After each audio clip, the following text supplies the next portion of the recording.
नमस्कार दर्शकवृन्द, म मदन घिमिरे। खुसी त जीवन जिउने एउटा कला हो। हरेक कर्म र सम्बन्धलाई कसरी खुसीका साथ लिने त्यो आफ्नै कला हो। मर्यादित, अनुशासित व्यवहार, मिठो बोली, सजगता, शुद्ध आहार, चित्त शुद्धि, साक्षी भाव र सकारात्मक विचार खुसीका परिणाम हुन्। असल मित्र, सुन्दर परिवार, स्वस्थ शरीर, भण्डारमा खानेकुरा, सुरक्षित रहन वासस्थान, प्रेम बाँड्न सक्ने यस्तै छ भने हामी कसरी खुसी व्यक्तिमा परिणौँ? किनकि हामीमा महत्त्वाकांक्षा बढी छ जसको कुनै सीमा छैन। सहज र सरल जीवनलाई कठिन र महत्त्वाकांक्षी बनाएर हामी जीवनमा खुसी हुनबाट वञ्चित भइरहेका छौँ। कसैका लागि हृदयमा प्रेम हुनु नै खुसी हुनु जस्तो लाग्छ। कसैलाई कुण्ठा र दमन नभएको स्थिति खुसी लाग्छ। कसैलाई परोपकार गर्दा खुसी मिल्छ त कसैलाई धेरै धन आर्जन गर्दा। कसैलाई 2 छाक जाउलो जुटाउन र सन्तानलाई स्कुल पठाउन सक्नु खुसीको परिभाषाभित्र पर्छ त आँखा नदेख्नेलाई आँखा देख्न सक्ने हुन सके त्योभन्दा खुसी अरू के होला? एउटा हात मात्र हुनेलाई 2वटा हात भए कति खुसी हुन्छ होला? एउटा खुट्टा हुनेलाई महत्त्व हुन्छ 2वटा खुट्टा हुँदाको खुसी।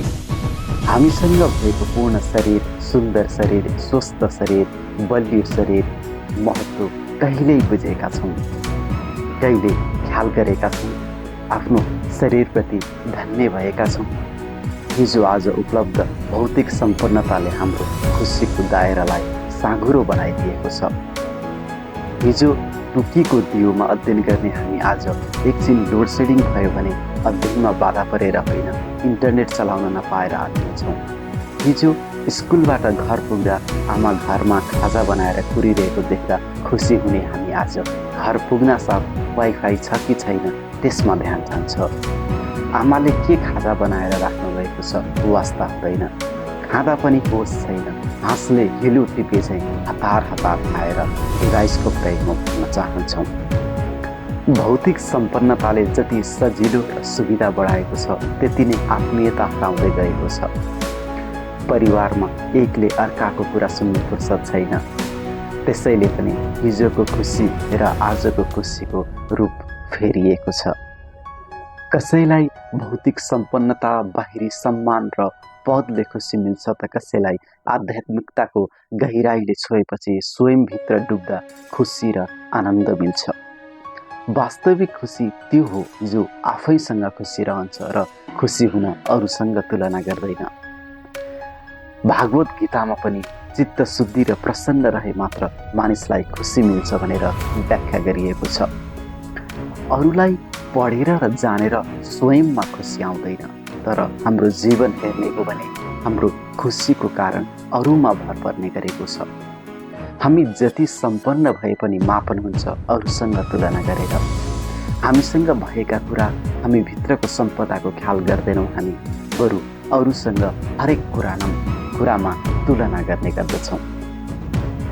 भगवान बुद्ध भन्नुहुन्छ, मानिस हर क्षण दुःखी छ किनकि आफूसँग भएको नदेख्ने र नभएको चाहना गर्ने मानिसको स्वभावको कारण उसको खुसी टिकाउ हुँदैन। बुद्ध पुरुषको बाणी र इसारालाई कहाँ नकार्न सकिन्छ र को मानिस खुसी रहन चाहँदैन र? त्यसैले त खुसी रहन अनेक उपाय अवलम्बन गर्छ र क्षणिक रूपमा खुसी भएको महसुस पनि गर्छ, तर फेरि ऊ दुःखी र अभावले आफूलाई घेरिएको अनुभूति गर्न थाल्छ। कारण त्यही हो कि भएकोमै ऊ सन्तुष्ट हुन बिर्सन्छ र अरू चाहना मृग तृष्णा स्वरूप बढ्न थाल्छन्, जुन पुरा हुन पनि सक्छन्, नहुन पनि। पुरा भए पनि अरू चाहना फेरि सिर्जना हुन्छन् त पुरा भएनन् भने त झनै दुःख आर्जनका मसला भइ नै हाले। हामी दुःखी हुनु वा खुसी हुनुमा अरूको दोष होइन, आफ्नै कर्म वा विचारको परिणाम हो। हामी त्यति नै खुसी हुन सक्छौँ जति हामी चाहन्छौँ। खुसीको मात्रा घटाउने वा बढाउने रिमोट कन्ट्रोल हाम्रै हातमा छ। एउटा सर्वमान्य भनाइ छ, अधिक इच्छाले अच्छा बन्न दिँदैन। जबसम्म इच्छाको त्याग गर्न सकिँदैन तबसम्म खुसी र आनन्दको प्राप्ति प्राय असम्भव छ। हामी अनेक बहानामा दुखी भइरहन्छौँ। यस्तो बानीले हरेक सकारात्मक बाटोलाई पनि नकारात्मक देख्छ। त्यसैले हरेक वातावरण परिस्थितिमा खुसी हुने मौका खोज्नुपर्छ, बानी बसाल्नुपर्छ। सुरुमा अभिनय नै किन नहोस्, खुसी हुने बानी गर्नुपर्छ। पछि यो नै बानीमा परिवर्तन हुन्छ। त्यसपछि कुनै पनि अवस्था सहज रूपमा खुसी हुन सक्छौँ। कसैले गल्ती गरेको थाहा पाउन साथ उसलाई नकारात्मक रूपमा हेरिहाल्छौँ। हामीले उक्त व्यक्तिलाई क्षमा दिन सक्नुपर्छ। हामीले प्रत्येक कुरा तथा कामको लागि धन्यवाद दिन जान्नुपर्छ।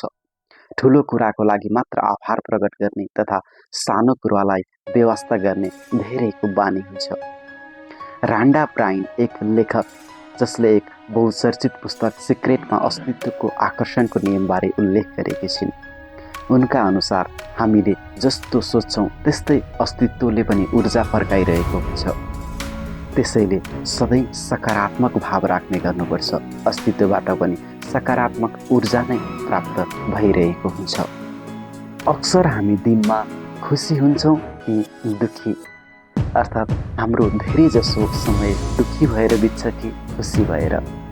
यसको लेखाजोखा हाम्रो शारीरिक स्वास्थ्य, मानसिक अवस्था, परिस्थिति, वातावरण आदिले गर्दछ। शारीरिक र मानसिकसँगै बाह्य कुराहरूले पनि हामीलाई कहिले सुखी बनाउँछ, कहिले दुखी।